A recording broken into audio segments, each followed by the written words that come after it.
What's up with my AP family? It's your boy LAPA coming through with another video, some content for your mind, your soul. You already know. And as always, man, on this platform, you know what we're doing, man. We're kicking that tales of caution for the youngsters and reoffenders. And, you know, we do it so that they could, you know, get their thing together. And when I say youngsters, man, I mean those that are already in trouble, already going down that path, and hopefully these videos could serve to pull them back. You know, and as you could tell by that thumbnail, that caption, that good old uña. Man, my first removal in prison. And so I'm gonna take you back to Centinela State Prison. And this is my first one that I actually got caught for, meaning that I went to the hole for a short period of time. So when I got to Centinela, man, I was there for a little while. You know, I handled some other business. I still have a few that even on my older channel, on my last channel, I didn't tell. The ones that I didn't get, I'm snatched up for. But this one right here, I did tell it before. But for those of you guys that are new, I'm gonna go ahead and reiterate the story. So I got to Centinela. I was there for a little minute, and not too long, but enough. And I was on C Yard, the level 4, 270. And I was with one of the camaradas. One of my road dogs on the yard was Shanker from La Fabrica, man. Shout out to him. Hope he's doing well, assuming that what he was being accused of isn't true. So I was in the yard with him working out, him and the homie from Fullerton, and from Foolans. And so, you know, he was my yard dog working out, boom, boom, boom, boom, boom, boom, boom, boom. And then out of nowhere one day he comes up to me and he tells me, well, he had, so before I go on with that, he had came from New Delano, from Kern Valley State Prison, level 4, 180. Obviously a structured yard, structured prison. And at the time, Kern Valley was all active. A, B, C, and D yards were all GP. So he had came from there, and so that was a dog, man. We gravitated towards each other, and that was that. He was older than me, of course. Actually significantly older. He was about 36, 37 at the time. So this dude comes to me one day after we've been kicking it on the yard for months, and he's like, "Hey, man, I just want to let you know that there's something going on, and you know, I'm gonna run you down the situation." So basically, for those of you that don't know, that dude Jackal from Azusa, one of the señores, ended up going to the other side. He ended up dropping out, and well, it turns out that Shanker had a pass from him. A pass, meaning nobody could touch him. And the reason why that was because of his charges. His charges were he had a murder on a child, his own child in this case. And he ran down the whole story to me. Basically, the gist of it is he got in an argument with his wife, and she was carrying the baby, and they were arguing whatever. And this is what he told me, that she bit the baby in the cheek out of anger to piss him off. And when he seen that, he went to get the baby and snatch it from her. And guys, this is an admissive argument, probably very, very, very brutal. And when he tried to grab her, the kid fell, hit. And this was an infant baby. A newborn.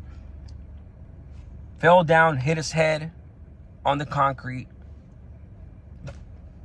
What ensued was brain damage, and the baby died. Rest in peace to that little creature, man. Man, can't even imagine losing my kid. So this is what he told me after, and he told me that the señor knew the circumstances under the case, and he understood that it wasn't his fault.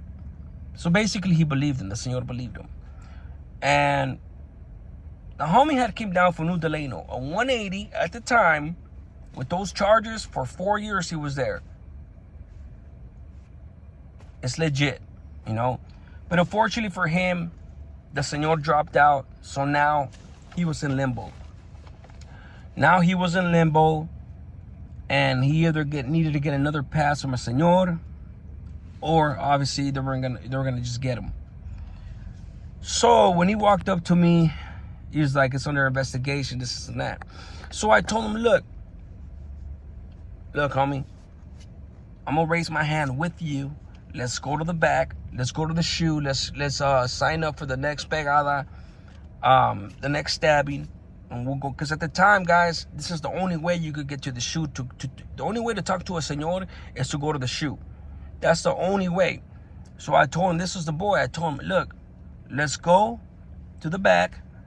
That way you could get your pass. We'll explain ourselves, and that's that. See, I was going to catch a shoe term, and that was just going to be, it was going to add more time to my shit, catch a new case probably. But that was the boy.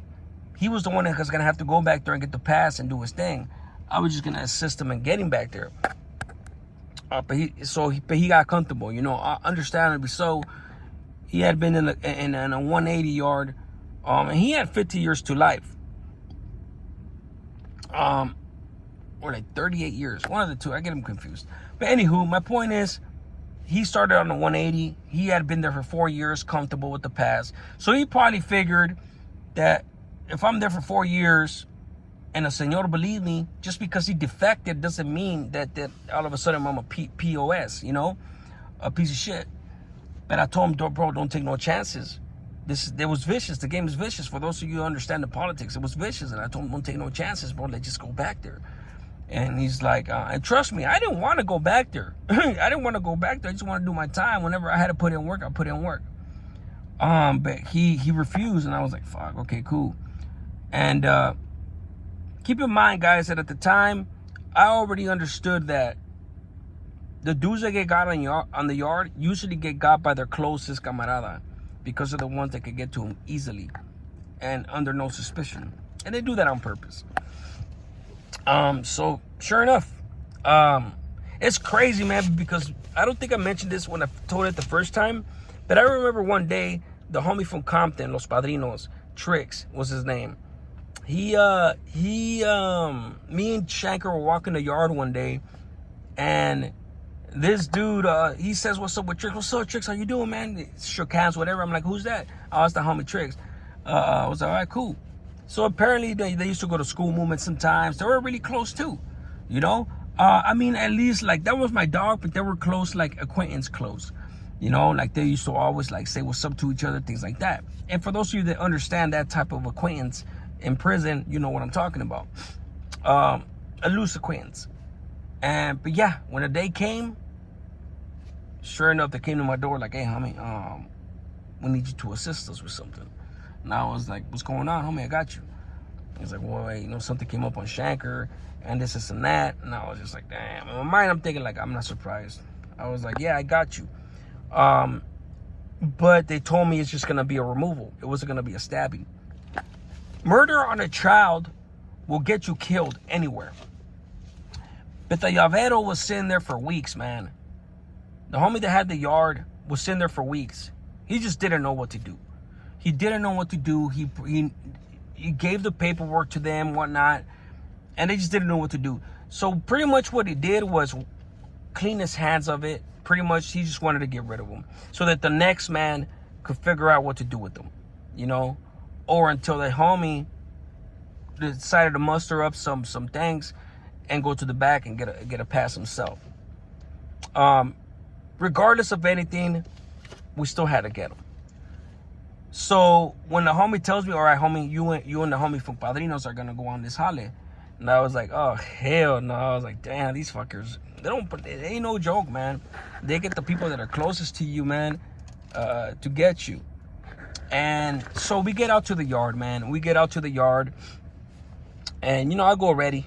I've always been the type, man. Every single time I went on a mission, I packed my shit before I left. I put everything in 2 bags, put it under the fucking bunk, and told my cellie, "Hey, it's my shit. When they come for it, give it to them." And so I went out to the yard and went up to the homie from Padrinos, and He's like, what's up? How you want to do this? I'm like, how you want to do it? Let's do our thing. So the homie was playing handball, and the homie was already on that shit. Like, boy, let's just wait for him to get tired. Wait for him to get tired, and then we'll get him by the drinking fountain, because he is bound to go get some water if he's playing handball. He's out of shape. I'm tired. So I'm like, all right, cool. So I told him, look, we're gonna go to the drinking fountain and ahead of him. We're gonna go to the drinking fountain ahead of him, not behind him, because he's expecting something from the back, not the front. And the homie's all right, cool. When we go in front of him, we'll just wait for him. We'll tell him, go ahead, homie, take a drink. Let him pass. In my mind, I'm thinking that's suspicious, But regardless, I was all right, cool, whatever. Yeah, let's do it. But in my mind, I'm thinking, like, not only is it suspicious, but I'm not going to rush the homie. He was going to get him from the side or damn near the back. And in my mind, I'm like, we're not going to get him from the back, because that's the boy. That's the least he deserves. Anybody, all my removals have always been from the front. I've never kicked nobody while they went down to do a burpee. I never fucking kicked or socked anybody from the back. If we're going to, or stab anybody, if we're going to get somebody, we're already outnumbered. You're already outnumbered. We're going to get you from the front as men. So we went to the fucking, he stopped playing, eventually lost. So boom, we start walking over there, and we're meeting across the yard. He's going this way and we're going that way. But we get there first, and he comes so easy. Comes right behind us, and when he comes behind us, we turn around, and the homie's like, what's up, homie, how you doing? And I looked at Shank, I'm like, what's up, my boy? And he's like, well, this is the night. He had his glasses, and sure enough, the homie from Compton was like, go ahead, homie, get your drink, man. I know you're tired, The homie's all right, cool. But before he took a step, I hit him right in the face. And it was a little far, so my hit wasn't that effective, but I still broke his sunglasses. And they were off to the races. Boom, boom, boom, boom, boom, boom, boom, boom, boom, boom. We're off to the races. But the homie, since I jumped the gun and was supposed to wait for him to get the initial hit, I wasn't gonna let him do that, man. That was my boy. He was like, oh shit, and then he jumped forward. So that's pretty much what gave the homie a good opportunity, and he gave us a run for our money, man. To this day, he's the best dude I've ever fought 2-on-1 on the yard, and we were getting it. He eventually tackles me, but when he tackled me, he was only able to get my legs, and I fell on my back, and he fell on top of me. But when he fell on top of me, his head was by my lower stomach. So he tried to tackle me, but he didn't get on top of me fully.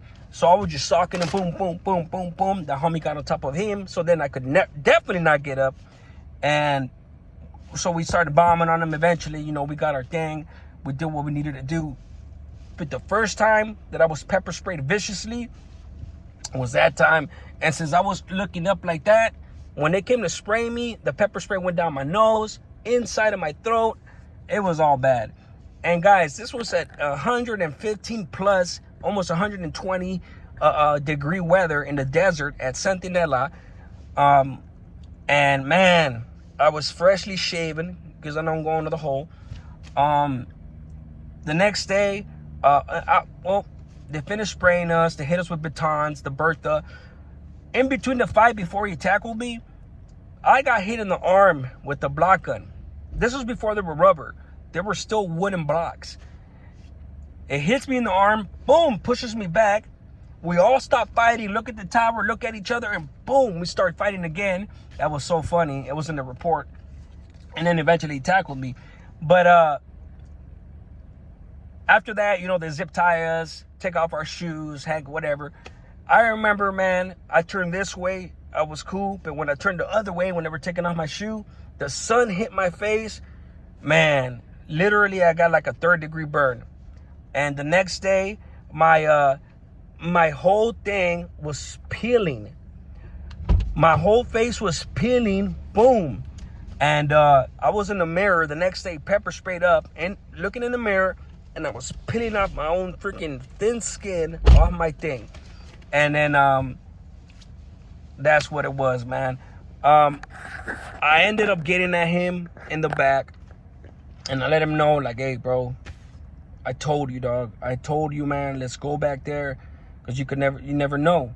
And he's like, I know, fool, you're right, but I was just hoping that because, I had a past that, that they would let it slide and this is now. I was like, nah, bro, nah.